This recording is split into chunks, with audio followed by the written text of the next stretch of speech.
Mes chers amis, l'heure est grave. Donc, dans les blagues comme ça, Shakiro s'est retrouvé en Belgique, au point même déjà de passer à la télé. En fait, j'étais en train de circuler sur Facebook et je tombe sur un reportage effectué par TV5 Monde. Et le reportage en question parlait de Shakiro, de son histoire, de son passé, de comment il a fait pour arriver en Belgique. Bref, ce que je vais faire, c'est que je vais mettre le reportage, on va le regarder ensemble. Et puis, par la suite, je viendrai donner mon avis, mes impressions sur ce reportage et sur la nouvelle vie de Shakiro en Belgique. Donc, à tout à l'heure. Arrivée discrète à l'aéroport de Bruxelles, un petit comité soudé l'attend qui l'a soutenue jusqu'en Belgique. Shakiro a rêvé de ce moment. Elle a vécu cachée plus d'1 an au Nigeria après avoir fui au Cameroun, son pays. La justice l'a en effet condamnée à 5 ans de détention pour tentative d'obélité. Près d'1 an et demi plus tard, la voici en Belgique. Elle célèbre sa liberté, un manifeste politique pour la militante qu'elle est. Nous la retrouvons au calme, chez l'ami qui l'héberge. Il y a Loïc, il y a Shakiro. Généralement, Loïc, c'est quelqu'un de calme, de posé. Mais Shakiro, c'est le contraire, en fait. Oui, Shakiro, c'est le contraire. Shakiro, c'est cette femme courageuse, qui n'a pas froid aux yeux, qui n'hésite pas à briser les codes, qui n'a pas honte, qui dit ce qu'elle pense, résiliente. En grandissant, j'ai découvert le vrai moi, parce que Shakiro, c'est une femme emprisonnée dans le corps d'un homme, en fait. Donc c'est ça, donc le Loïc, c'est juste que je suis né dans le mauvais corps, en fait. Parce que l'âme qui habite ce corps, c'est Shakiro. Ça, c'est juste que le physique, en fait.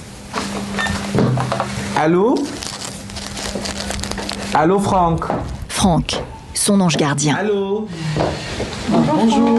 Tout reste à faire administrativement. Shakiro a bénéficié d'un visa humanitaire de 6 mois.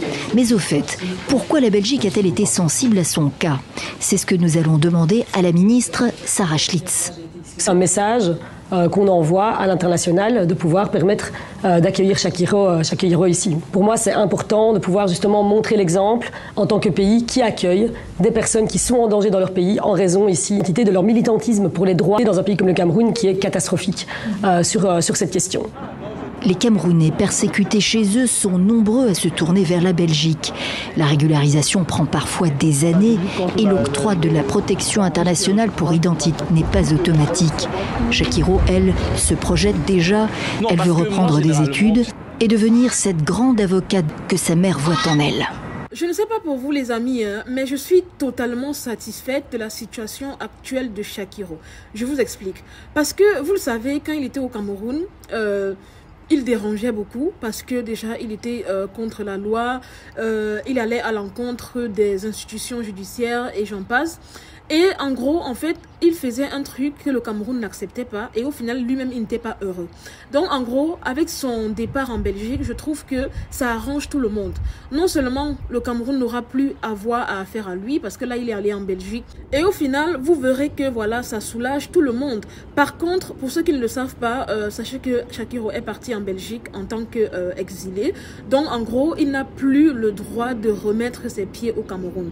Puisque quand tu quittes ton pays en tant que personne en danger dans ton propre pays, en gros, quand le pays d'accueil, c'est-à-dire la Belgique, va lui donner les papiers, il n'aura plus droit de remettre un jour ses pieds au Cameroun, puisque il a déclaré comme étant en insécurité au Cameroun.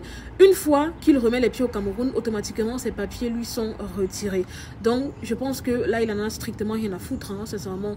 Il a eu ses papiers en Belgique, là où il va vivre librement, avoir tous ses droits. Donc je ne pense pas que ce serait un truc qui puisse lui faire mal de ne plus mettre ses pieds au pays. Anyway, après, j'avoue que le reportage m'a énormément émue. Vraiment, quand j'ai écouté ça, j'étais à 2 doigts de couler les larmes. Parce que je me dis quand même que, entre nous, Shakiro a vécu quand même des atrocités au Cameroun. On va pas se mentir. Il y a une partie que j'ai coupée du reportage, parce que c'est la partie où il était en train d'être bastonné, on l'a déshabillé et tout. Franchement, pour ma part, c'est inhumain de traiter quelqu'un comme ça, tout simplement à cause de son orientation. Il n'a rien demandé à personne. Après, je pense qu'il y a 2 fois où c'est vraiment aller trop loin. Après, c'est vrai qu'on l'a mis en prison et que c'est lui-même qui l'a cherché et tout, mais les fois où il se faisait battre par la population, où les gens se jetaient sur lui pour le ruer de coups et tout, ça sincèrement je ne suis pas du tout d'accord. Des fois il faut laisser la justice faire son travail plutôt que de vouloir faire justice soi-même, honnêtement. Alors pour terminer, ce qui m'a énormément plu aussi dans la prise de parole de Shakiro, c'est que en fait il n'est pas arrivé en Belgique sans objectif, parce que ça m'a vraiment ému quand je l'ai entendu dire qu'il va reprendre ses études, qu'il va faire le droit et qu'il compte devenir un brillant avocat demain ou après-demain pour défendre les causes des gens comme lui. Sincèrement, moi je trouve ce projet plutôt noble. Je ne sais pas pour vous, mais sincèrement c'est à applaudir, parce qu'une autre personne serait arrivée en Belgique comme ça et allait tout simplement continuer dans la bourdonnerie, la vente du piment et tout ce que j'en passe. Mais lui, en fait, il y va avec un objectif bien tracé et sincèrement, c'est louable, tout simplement, c'est louable. En tout cas, Shakiro, je te souhaite beaucoup de succès dans ta carrière, beaucoup de courage dans ta nouvelle vie et voilà quoi, tu l'as mérité pleinement. Et voilà. Et comme je l'ai dit depuis le début, tout le monde sort gagnant de cette histoire. L'État camerounais qui n'a plus de raison, voilà, de s'en prendre à Shakiro puisqu'il n'est plus sur le territoire. Les Camerounais qui n'ont plus à surveiller ses faits et gestes. Aujourd'hui, il est en Belgique, un État qui l'accepte comme il est, un État qui respecte sa décision. Et je pense qu'au final, tout le monde est gagnant en fait. Moi personnellement, deux fois, je me dis, on met beaucoup d'énergie à des causes qui n'ont pas vraiment de justification derrière. Moi je pense que chacun est libre de faire ce qu'il veut du moment où ça ne nuit pas à autrui et du moment où ça ne nuit pas non plus je sais pas moi, au peuple tout simplement. En tout cas, j'ai juste peur que beaucoup de jeunes Camerounais commencent à se lancer aussi dans les histoires de double SIM et voilà, se faire arrêter exprès, se faire taper dessus, juste voilà pour demander l'asile pour la Belgique, la France, bref, pour l'Europe tout simplement. En tout cas, que ça ne devienne pas le nouveau modèle de la jeunesse, on est bien d'accord. Le cas de Shakiro est bel et bien différent, donc à aucun moment vous allez vous imaginer que c'est tout simple, tout bête, il suffit de se faire mettre en prison, se faire bastonner pour avoir un visa pour la Belgique et autres. Absolument pas. Détrompez-vous, travaillez, allez à l'école, demain ou après-demain, s'il plaît à Dieu, vous serez quelqu'un. Les amis, avant de terminer cette vidéo, j'aimerais vous parler du centre Butchou qui est spécialisé dans la garderie et la crèche pour enfants de 3 mois à 3 ans. Voilà, ils ont bien aménagé leurs locaux, ils prennent vos enfants pour toutes les mamans qui sont occupées, qui travaillent en semaine, qui n'ont pas le temps de prendre avec eux leurs enfants, de les garder eux-mêmes tout simplement. Voilà, vous pouvez contacter le centre Butchou qui est bien aménagé. Vos enfants sont très bien entretenus tout au long de la journée. Ils ont des activités ludiques. Franchement, c'est très bien. Vous ne serez pas du tout déçus. N'hésitez pas à aller visiter leur page. Je mettrai également leur numéro de téléphone WhatsApp en premier commentaire. Vous pouvez les contacter pour ceux qui en ont besoin. Je vous les recommande à 100%. Voilà les amis, c'est toute cette vidéo. C'était Marie Bibi pour un petit débriefing vite fait, bien fait.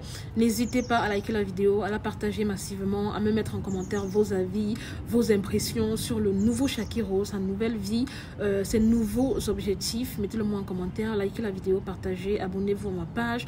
Je vous aime, je fais de gros bisous et à très bientôt pour une nouvelle vidéo. Bye!